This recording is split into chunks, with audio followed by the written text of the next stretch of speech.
Mukama yeebazibwe nate abaana ba Mukama mwenna.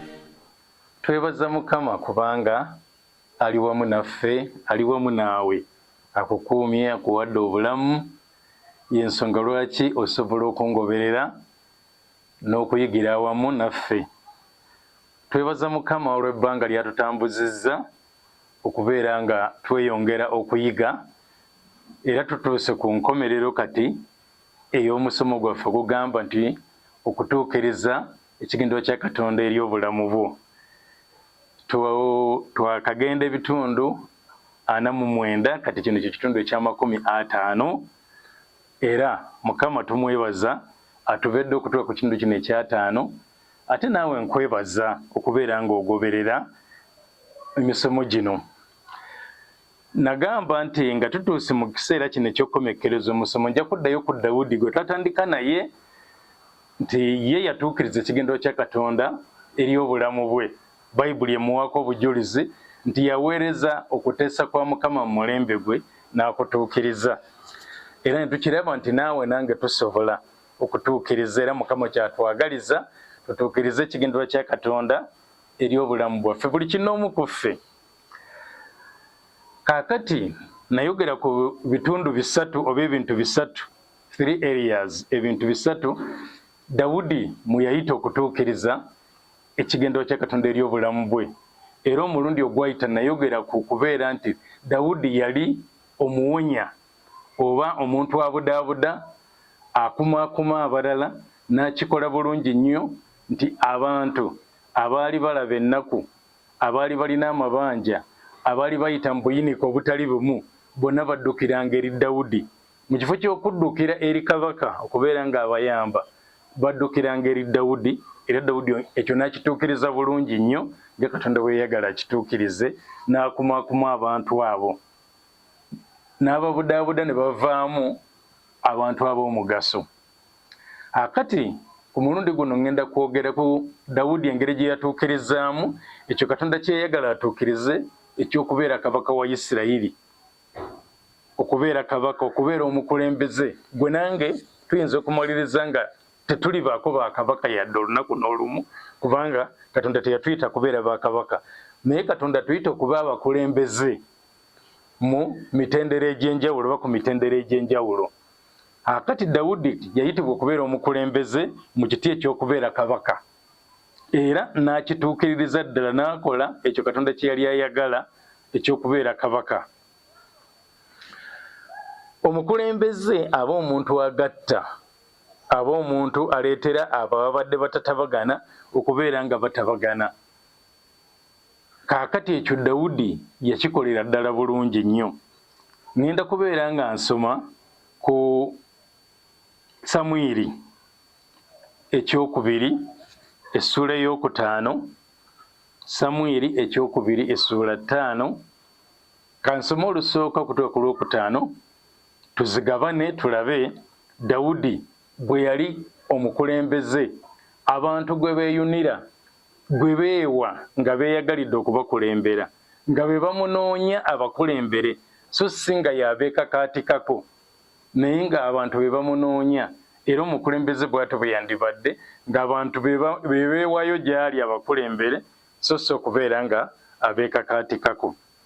Akati Samwiri ekyokubiri essuula 5, olunyiriri olusooka lugamba nti awo ebika byonna ebya Isirayiri ne bajja eri Dawudi e Kebbulooni ne boogera nti, laba, tuli magumba go era mubiri gwo. Kati kyenjagala tusooke tutunuulire nti ebika byonna ebya Isirayiri awatali kwesalamu, byonna abakulembeze baabyo ne bajja banoonya Dawudi gye yali e Kebbulooni, ne bamugamba nti, laba, tuli magumba go era mubiri gwo. Olwokubiri luga nti mu biro eby'edda Sawulo nga ye kabaka waffe wafulumya n'oyingiza Isirayiri. Kati kansooke nnyinnyonnyole ekyo nti mu biro eby'edda yadde kabaka Sawulo yaliwo nga kabaka ng'atudde ku ntebe, naye ggwe Dawudi gwe wafulumyanga Isirayiri era nga gw'ogiyingiza. Kati ekigambo ekyo kisoko mu byawandiikibwa ekigamba okufulumya n'okuyingiza, naye nga kiba kitegeeza nti abantu abo baakolanga kye bateekeddwa okukola nga bakisinziira ku kigambo Dawudi kye yabanga ayogedde, era nga balekayo ekyo kye batateekeddwa kukola nga nekyo kisinziira ku kigambo kya Dawudi nti gwe wafulumyanga Isirayiri era yayingiranga ku lulwo, yayingiranga lwa kigambo kyo, gwe wategeezanga Isirayiri ekyokukola nga gwe otukubira ekkubo, mu Lungereza kye tuyita peseta, nga gwe otukubira ekkubo nga tannabeera na kabaka, naye ng'obuvunaanyizibwa obw'okuba kabaka nga bwamugwako dda, ng'abantu baamukkiririzaamu dda okubeera nga ye mukulembeze, abafulumya era n'abayingiza newankubadde nga Sawulo yaliwo. Era olunyiriri olwokubiri lweyongerako nti Mukama n'akugamba nti gwe olirunda abantu bange Isirayiri era gwe oliba omukulu wa Isirayiri. Kwali kuteesa kwa Katonda Dawudi abeere nga yalunda abantu ba Katonda oba eggwanga lya Katonda erya Isirayiri. Kwali kuteesa kwa Katonda, yali nteekateeka ya Katonda era Mukama n'akyogera. Naye nga tannaba na kubeera ng'afuuka kabaka nga Sawulo akyaliwo, ng'obuvunaanyizibwa obwo abantu baabukkiriza dda gy'ali, nga bamulaba nga kabaka waabwe, nga bamulaba ng'omukulembeze waabwe. Kaakati ŋŋenda kusooka okuvaako awo katono ŋŋende mu Zabbuli ey'e78 ng'era Katonda ayogera ku Dawudi. Zabbuli 78 olunyiriri olw'ensanvu, olw'ensanvu-mu-1 n'olw'ensanvu-mu-2 twogera ku kubeera nga Dawudi bwe yatuukiriza okuteesa kwa Katonda oba ekigendererwa kya Katonda eri obulamu bwe eky'okubeera kabaka, nti teyabeera bubezi kabaka, yakola omulimu kabaka gwe yandibadde akola eri abantu be n'agutuukiririza ddala bulungi. Ekyo ŋŋenda kukiddamu. Yakola omulimu ogw'okubeera kabaka eri abantu ba Mukama Isirayiri n'agutuukiririza ddala bulungi nnyo. Amakulu yagasa Isirayiri. Okubeera kwe kabaka kwagasa eggwanga lya Isirayiri lyonna awamu, ebika byonna 12 byonna byafuna okugasibwa, byaganyulwa mu Dawudi okubeera kabaka wa Isirayiri.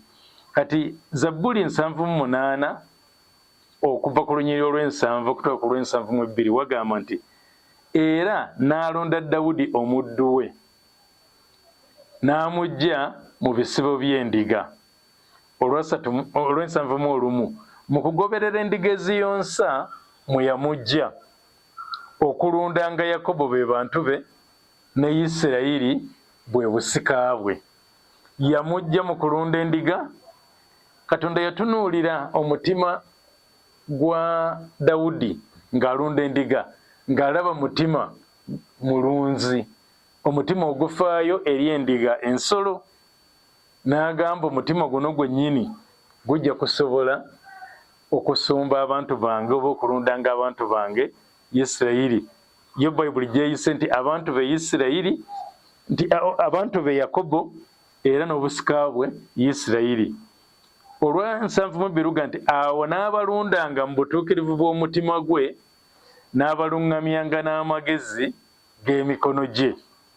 Yabaluŋŋamyanga yeeyo Oluganda kiyise mu butuukirivu obw'omutima, naye ezimu ez'Olungereza oba n'endala ziga nti mu bugolokofu obw'omutima gwe, ng'omutima gwe mugolokofu, nga kabaka akulembedde abantu be, afuga abantu ba Mukama, naye n'omutima gwe nga mugolokofu, nga tanoonya bibye, ng'anoonya obulungi obw'abantu ba Isirayiri. Ekyo ŋŋenda kukiddamu.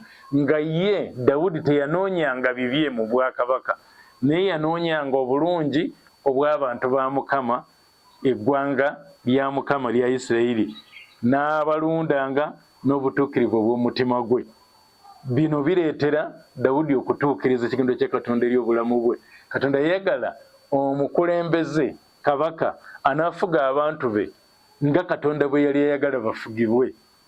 Era Dawudi n'akituukiriza nga akikola n'obutuukirivu oba n'obugolokofu obw'omu mutima gwe. Ezolongereza zigamba integrity of heart, n'obugolokofu obw'omu mutima gwe, era n'abaluŋŋamyanga n'amagezi ag'emikono gye, ng'akozesa obukugu, ng'akozesa okumanya n'okutegeera, n'abeera ng'abaluŋŋamya. Abantu ne batunuulira omutima gw'omusajja ono ne balaba nti nno mukulembeze aliwo ku lwabwe, timukulembeze anoonya obulungi obw'abantu be, n'atuukiriza ekigendererwa kya Katonda eri obulamu bwe eky'okukulembera abantu be nga Katonda bw'ayagala. Era kati njagala nzireyo nti abantu bano be bajja gy'ali, abantu Abayisirayiri be bajja eri Dawudi e Kebbulooni. Kati nzizeeyo mu Samwiri ekyokubiri essula ey'okutaano, twasomye olunyiriri olusooka n'olwokubiri, ngenda kuziddamu neeyongereyo. Kaakati Bayibuli etugamba nti awo ebika byonna ebya Isirayiri ne bajja eri Dawudi e Kebbulooni ne boogera nti laba tuli magumba go era mubiri gwo. Mu biro eby'edda Sawulo nga ye kabaka waffe, gwe wafulumya n'oyingiza Isirayiri, nga Sawulo kabaka ng'alemeddwa okubeera ng'abataasa ku Bafirisuuti, ng'alemeddwa bataasa ku Goliyaasi. Dawudi yatwala ekifo eky'obukulembeze n'abeera ng'awangulira Isirayiri, n'akuba Omufirisuuti Goliyaasi n'amuwangulira Isirayiri. Eggwanga lya Isirayiri ne libeera mu mirembe okuyita mu magezi ga Dawudi, kuyita mu bukugu bwa Dawudi bwe yakozesa okusobola okutta Omufirisuuti oyo. Kati ne baga nti mu biro eby'edda Sawulo nga ye kabaka waffe, gwe wafulumya n'oyingiza Isirayiri, Mukama n'akugamba nti gwe olirunda abantu bange era gwe oliba omukulu wa Isirayiri. Njagala ebigambo ebyo tubyetegereze. Mukama n'agamba, amakulu Mukama ye yateesa, Mukama ye yateekateeka. Kwali kuteesa kwa Mukama, kyali kigendererwa kya Mukama okulaba nga Dawudi akulembera abantu ba Mukama Isirayiri, naye ng'abakulembera nga ye Katonda bw'ayagala, ng'abakulembera nga Katonda bwe yateesa. Kati olwokusatu lugamba nti awo abakadde bonna aba Isirayiri ebika 12 ne bajja eri kabaka e Kebbulooni. Kabaka Dawudi n'alagaana nabo endagaano e Kebbulooni mu maaso ga Mukama. Dawudi yakola endagaano n'abantu abo nga beewayo gy'ali okubeera nga yabakulembera, ate nabo ne beeyama, naye ne yeeyama okubeera nga bakulembera bulungi nga Katonda bw'ayagala. Era ekyeyongero nega nti ne bamufukako Dawudi amafuta okuba kabaka wa Isirayiri. Ne bamufukako amafuta okuba kabaka wa Isirayiri. Olwokuna luga nti Dawudi yali yakamaze emyaka 3 bwe yatanula okufuga, n'afugira emyaka 4. Yali yakamaze emyaka 3 nga mulenzi wa myaka 30, naye nga bamunoonya. Muyinza okubeera nga mu Isirayiri mwalimu abantu abalala bangi abakulu okumusinga, naye enteekateeka ya Mukama yali nti Dawudi yateekeddwa okubeera nga yakulembera abantu be. Olw'ekyo Katonda kye yali alabye mu Dawudi, oba tugambe nti kye yali atadde mu Dawudi. Mukama tutaddemu ebintu ebitali bimu. Olina Katonda bye yateeka mu ggwe, bye yatuuza mu ggwe, bye yakuteresa okubeera ng'obikozesa okugasa abantu be, okutuukiriza ekigendererwa kya Katonda eri obulamu bwo. Naye obikozesezza otya? Bw'aba yakuwa kulembera abantu be, obakulembedde otya? Obakulembedde nga Katonda bw'ayagala? Bw'obeera ng'obakulembedde nga Katonda bw'ayagala, okozesezza ekifo kyo n'otuukiriza ekyo Katonda kyayagala okubeera ng'otuukiriza, oba ekyo Katonda kye yateesa okubeera ng'otuukiriza. Era ogenda kubeera nga Mukama akwebaza nti obadde muddu mulungi, oba wali muddu mulungi mwesigwa, yingira mu ssanyu lya mukama wo ng'okoze ekyo mukama kye yateesa. Kati Dawudi yali yakamaze emyaka 3, bwe yatanula okufuga n'afugira emyaka 4. Olwokutaano lugamba nti Dawudi yafugira Yuda e Kebbulooni emyaka 7, yasooka n'afuga Yuda yokka, n'agifugira emyaka 7 ko emyezi 6, gy'emyaka 7 n'ekitundu. Ne Yerusaalemi yafugira Isirayiri yenna ne Yuda emyaka 37. Kaakati bw'ogatta emyaka 7 gye yamala ng'afuga Yuda yokka n'emyaka 33 gye yabeera e Yerusaalemi ng'afuga Isirayiri yeegasse awamu ne Yuda, gy'emyaka 40 ng'afuga. Naye nga afuga n'obugolokofu obw'omu mutima gwe, ate n'obutuukirivu, ng'afuga n'obutuukirivu obw'omu mutima gwe era n'abaluŋŋamya n'amagezi ag'emikono gye oba n'obukugu, nti Mukama Katonda yateekateeka Dawudi n'abeera ng'afuna obukugu. N'obukugu obwo yabuggya mu kulunda endiga ezitaali zize, ezaali eza taata we, ng'akola eky'omulala n'akikola n'obugolokofu obw'omutima. Bwe yali nga alunda endiga za taata we, yazirundanga n'obugolokofu obw'omutima, ng'azirunda n'omutima gwe gwonna, yadde tezaali zize nga za taata we. Naye Bayibuli etugamba nti bwe wajjangayo empologoma oba eddubu ne bigezaako okujja akaana oba omwana gw'endiga mu kisibo, ng'agoberera n'amaliriza nga asse eddubu eryo, ng'asse empologoma eyo, n'ataasa omwana gw'endiga okuva mu mikono gy'eddubu, n'agitaasa okuva mu mikono gw'empologoma. Mukama n'abeera ng'atunuulira omutima gw'omwana oyo, gw'omusajja oyo, gw'omulenzi oyo, n'agamba ogenda kulunda abantu bange, ng'asinzidde ku bwesigwa. Bayibuli yatutegeeza ku lugero lwa Mukama waffe Yesu Kristo lwe yagera ku bantu abaaweebwa obuyinza ku bibuga. Mukama waffe bwe yali agera olugero lulaga nti Mukama waabwe yabawa ensimbi, omu n'amuwa bwe ziti, n'omulala n'amuwa bwe ziti, n'omulala n'amuwa bwe ziti, n'agamba nti muzikozese okutuusa lwe ndijja. Naye be yasanga nga bakozesezza bulungi ebigambo byagamba nti wali mwesigwa ku kitono ndikusigira ebingi, bano obuyinza ku bibuga bwe biti, bano obuyinza ku bibuga bwe biti, nga kitegeeza nti obwesige bwange bulabikira mu ekyo ekitono ekinkwasibwa ekitali kyange, nendaga obwesige. Katonda wange n'agamba kaakati ngenda kukuwa n'ekinene ekisinga ku ekyo. Abamu tulemereddwa awo awatono, nti nga nkyalina ekitono, nga bakyanneesigisiza ekitono, ntandika okulaga obutali bwesigwa. Era mu ekyo nga teri ayinza kukusigira kinene, kubanga n'ekitono kyennyini kikulemye okubeera nga obeera mwesigwa mu kyo. Ye Dawudi yali kabaka, n'abeera ng'atuukirizza bulungi, ng'akulembedde abantu be bulungi. Kati gwe nange naffe tuyinza okuba nga tukwasibwa obuvunaanyizibwa obutali bumu. Obuvunaanyizibwa obutali bumu. Bw'oba taata ng'ovunaanyizibwa mu maka, omukyala n'abaana n'abantu abalala babeera mu maka ago, otuukirizza otya ekigendererwa kya Katonda eri obulamu bwo ku bantu abo. Katonda yakwesigisa abantu abo obeere taata, naye ddala obwa taata obukoze. Bw'oba maama otuukirizza otya obuvunaanyizibwa. Bw'obeera ng'oli mukulembeze mu madaala agatali gamu, oli mukulembeze wa ku kyalo, oli mukulembeze wa kugombolola, oli mukulembeze nga obukulembeze bugenda.